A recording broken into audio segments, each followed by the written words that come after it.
Call কাটলে এক্ষুনি breakup. হ্যাঁ হ্যাঁ হ্যাঁ, আচ্ছা ঠিক আছে চলে আসবো। আচ্ছা এই খাওয়ার সময় ফোনে এত কি কথা? নে নাস্তা কর।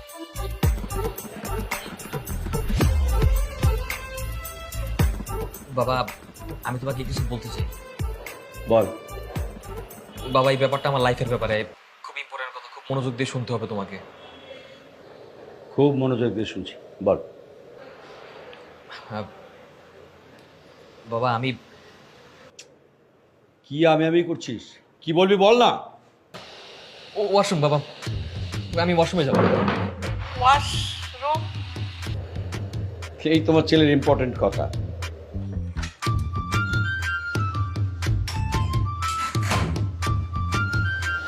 হ্যালো, তোমাকে কি আমি ওয়াশরুমের কথা বলতে বলেছি? ফাইজলামি করো আমার সাথে, ভালো করে বলনি কেন? আরে আমি তো বলতেই চাচ্ছিলাম, কিন্তু হঠাৎ করে বিয়ের কথা কিভাবে বলবো? আমার বাবা যে রাগী, আমার দিকে তাকাতেই তো ভয় পাই, সব ভুলে যাই। তাহলে আমাকে ভুলে যাও।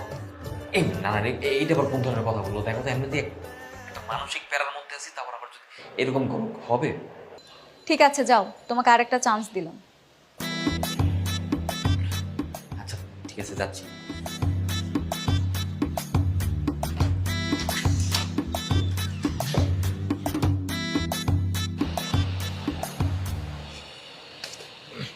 হাই বাবা, হাই। হ্যালো।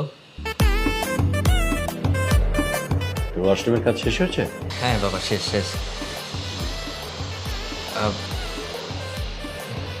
বাবা বাবা আমার না। কি আমার করছিস? আরে কি তোর বল না। এত আমতা আমতা করছিস কেন? কি বলতে চাস বাবাকে বলে ফেল। বাবা আমার না খুব গরম লাগছে। কেন বাবা, মা তোমাদের গরম লাগছে না? বাবা তো গরমের ভিতরে কোট পরেও বসে আছে। বাবা, আমাদের এই ডাইনিং রুম একটা এসি হলে ভালো হতো, তাই না? কি বলো মা? এটাই কি তোর ইম্পর্টেন্ট কথা? না বাবা, আমার আরো ইম্পর্টেন্ট কথা আছে। বল, কি বলবি? বাবা, আমি একটা মেয়েকে ভালোবাসি, আর ওকে বিয়ে করতে চাই, আর কিছু বলতে পারবো না।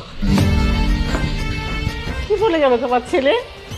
বিয়ে করতে চায়? এই, আমি না বলে ফেলছি আমরা যে বিয়ে করবো এটা বাবাকে বলে ফেলছি। পালিয়ে গেল কেন? যাও, ওকে ডেকে নিয়ে আসো।